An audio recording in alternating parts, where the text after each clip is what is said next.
పేరు అర్జున్ గోపాల్.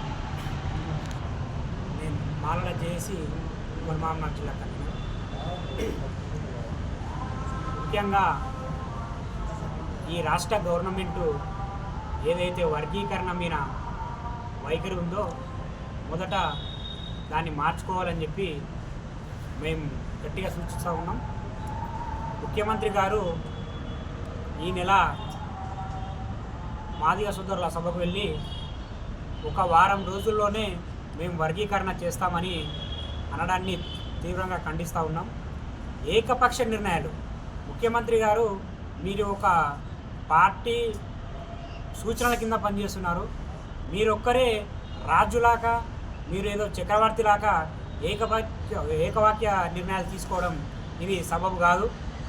మీరు ఏదైనా చేయాలనుకుంటే ముందు లెక్కలు తీయండి. లెక్కలు తీసిన తర్వాత ఏ జనాభా ఎంత ఉందనే లెక్కలు తీసిన తర్వాత ఎవరు ఏ లబ్ధి పొందిండు, మాల సోదరులు ఎక్కువ పొందినరా, మాదిగ సోదరులు ఎక్కువ పొందినరా, ఉపకులాలు ఎక్కువ పొందిన అనే సెన్సెక్స్ ఫస్ట్ ఆ లెక్కలు తీయండి. దానిపైన మీరు ఒక శ్వేతపత్రం విడుదల చేయండి. మీరు ఎంతసేపు ఒక మందకృష్ణ మాదిగ ముసుగులో బీజేపీకి వత్తాసు పలుకుతున్నారా, లేదంటే మందకృష్ణని పలుకుతూ మందకృష్ణ వెంబడి బీజేపీ పోదామనే ప్రయత్నాల్లో ఉన్నారా మీరు నాకు అర్థం కావట్లేదు. ఎందుకంటే కాంగ్రెస్ రాష్ట్రం మొత్తంలో ఎన్ని అవాంతరాలు ఎదురైనా కాంగ్రెస్ పక్షాన్ని నిలబడింది ఒక్క మాల సమాజం మాత్రమే. కానీ ఏ సమాజం అయితే మాలలను ఆదరించిందో ఈరోజు అదే పార్టీ మాలల్ని బహిష్కరిస్తుంది. మాలల అభ్యున్నతి కోరుకోవట్లేదు. మీరు ఒక సుప్రీంకోర్టు గైడ్లైన్స్ చదివితే ఏదైతే వెనుకబడిన కులాలు ఉన్నాయో దానికి ప్రయోజనాలు చేకూర్చమని చెప్పింది, కానీ నీకు వర్గీకరణ చేయొద్దని చేయమని ఎక్కడ చెప్పట్లేదు.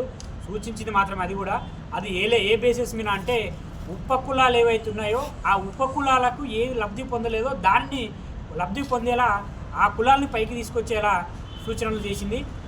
ఈ వర్గీకరణ కాదు, మాకు కావాల్సింది రిజర్వేషన్ పెంచండి. వర్గీకరణ ఎట్టి పరిస్థితుల్లో ఒప్పుకునే ప్రసక్తే లేదు. వర్గీకరణకు కంప్లీట్గా మాలలు వ్యతిరేకంగా ఉన్నాము. ఈ వర్గీకరణకు మేము ఎలాంటి వత్తాసు పలకట్లేదు. ముఖ్యంగా ఇది గుర్తుపెట్టుకోండి, జీవితాంతం మాలలు బతుకున్నంత వరకు వర్గీకరణ జరిగే ప్రసక్తే లేదు, జరగనివ్వం కూడా. ప్రాణాలైనా వదులుకుంటాం కానీ వర్గీకరణ చేయనివ్వము. ఒకటి మీకు అంతగా మాదిగ సోదరి మీద ప్రేమ ఉంటే ఉన్న రిజర్వేషన్ని పెంచండి. దానికి పెంచి ఉపకులాలు ఏవైతే ఉన్నాయో ఆ ఉపకులాలని పైకి తీసుకొచ్చే విధంగా ఈ రిజర్వేషన్ పెంచి వాళ్లకు ఏ విధంగా చేయాలనే దాని మీద ఒక కమిటీ నిర్ణయించి వాళ్ళని ఎదుగుదలగా మీరు ప్రయత్నం చేయండి. కానీ ఏదైతే మందకృష్ణ పాడుతున్నాడో ఆయనకు కోరస్ పాడినట్టు, ఆయన పాడిన పాట మీరు కోరస్ పాడినట్టు మీరు ఆయన పాట పాడకండి. ఇది సమంజసం కాదు.